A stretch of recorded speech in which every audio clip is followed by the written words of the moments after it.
Oui, juste un point là concernant la dissolution qu'envisagerait donc Macron de l'Assemblée nationale parce qu'il aurait réfléchi au protocole. Alors effectivement, bon bah dissolution, oui, l'article 12 de la Constitution lui permet. Ensuite, il y a un protocole. Ben, le protocole, c'est quoi? C'est tout simplement d'en parler avec sa première ministre.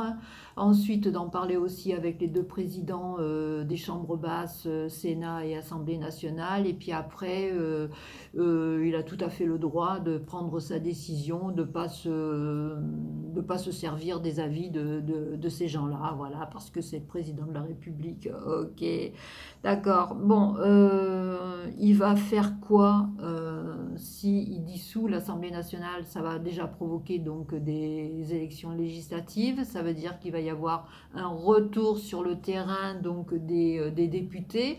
Alors la REM, enfin la Renaissance, les députés Renaissance, ben, ils vont devoir se coltiner, hein, voilà, d'aller sur le terrain, d'essayer d'argumenter, encore une fois, ok. Bon, ben ça c'est pour tous les députés. Mais j'insiste bien sur les députés Renaissance parce que peut-être que c'est pas leur tasse de thé hein, d'aller voir les gens. Alors après, bon, il y aura donc, est-ce que donc dans ces députés, est-ce que d'abord les députés Renaissance vont refaire le plein au niveau des sièges qu'ils ont actuellement? Est-ce qu'ils vont pas en perdre? Après, est-ce que, par exemple, peut-être que c'est le deal de Macron, hein, c'est-à-dire qu'il va s'appuyer sur une frange DLR draguée par Sarkozy pour les amener dans le giron de la Renaissance, et donc à ce moment-là, il changerait de casquette, et donc il pense pouvoir effectivement soit garder ces députés Renaissance plus les députés LR qui seraient passés donc chez Macron par le travail de Sarko, et ça lui donnerait une majorité absolue ou vraiment très près de la majorité absolue, donc ce qui l'aurait peut-être moins à ferrailler. Mais ça, on va dire, quelque part, c'est aléatoire, quoi, hein, parce que euh, quand on provoque une dissolution, c'est on prend son risque. Hein, c'est pas de tirer des plans sur la comète en disant voilà ça va se passer comme ça, des hypothèses un peu farfelues, parce que sinon, ben il risque quoi? Il risque d'avoir une opposition encore vachement plus prononcée, et là c'est la cohabitation avec le parti qui aura gagné le plus de sièges. Donc je comprends pas très bien son deal. Voilà, c'est Macron, ben, tu veux dissoudre, ok, tu dissous et tu prends ton risque. Cohabitation, ou alors tu penses peut-être qu'effectivement tu vas plus avoir de députés Renaissance. Alors ensuite, il dit que, bon, les gens, enfin je sais pas, hein, c'est les journalistes qui disent, ah oui, ils supportent pas l'émotion de censure.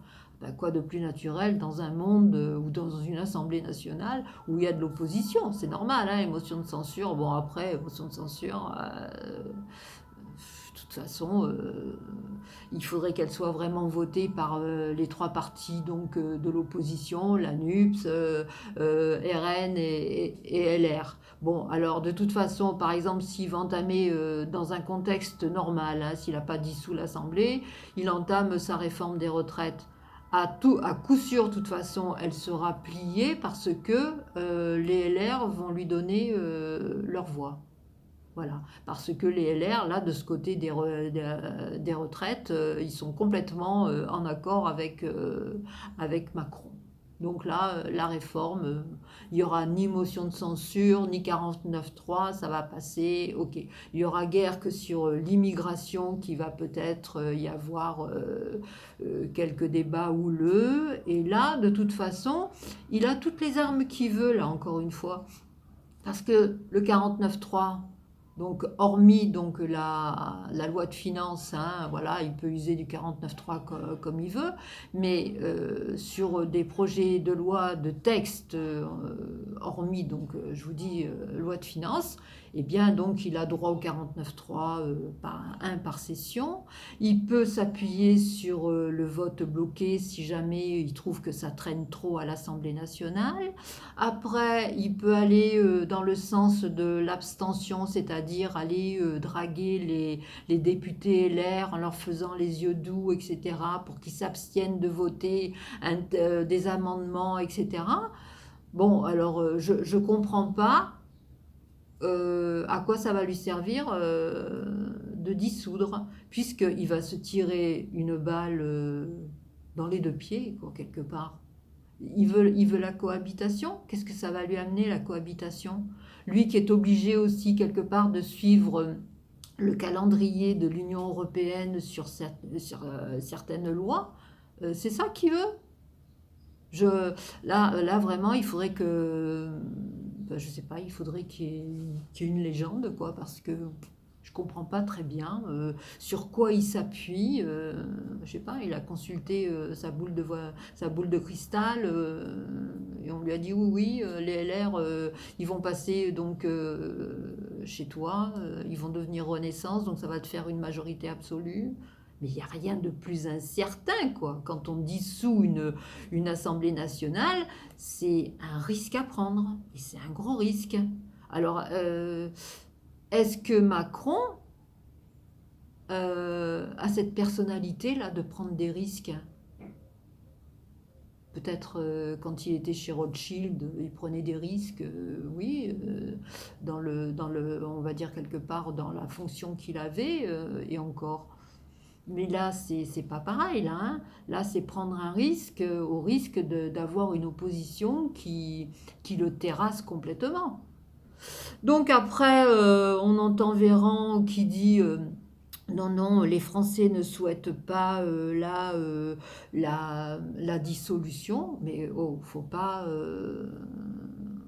dire n'importe quoi, Véran. C'est pas les Français qui souhaitent la dissolution, c'est Macron qui souhaite la dissolution, apparemment, puisqu'il aurait déjà mis tout en avant pour procéder à cette dissolution, puisqu'il a déjà fait son protocole, etc. Après, donc, quand vous savez que Véran aussi, tout ce qu'il dit, bon, ben, il faut l'interpréter de l'autre manière, hein, voilà, parce qu'on a bien vu hein, pendant le temps où il était à la santé, là, pendant les 5 ans, quand il y a eu le Covid, etc.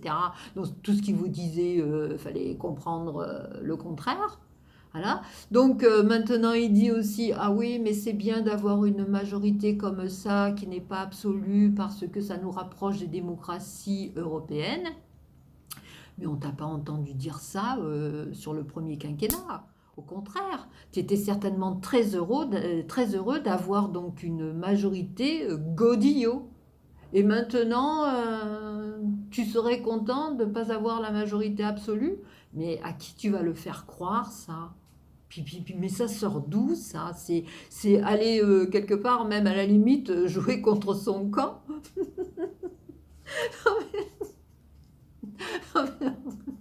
Bon, voilà quoi. Donc, je sais pas, moi, ce gouvernement, waouh, c'est hallucinant. Bon, bah, quoi qu'il en soit, Macron, prends ton risque, hein, voilà. Si tu veux dissoudre, c'est soit cohabitation, ou soit peut-être tu as de la veine, effectivement. Les députés Renaissance, il va y en avoir encore plus. Mais bon, mais pour moi, ça me paraît vraiment pas sûr, hein. Pas sûr le deal, là. Alors voilà. Bon, bah, on verra bien de toute façon. Sur ce, je vous souhaite une bonne journée. Salut!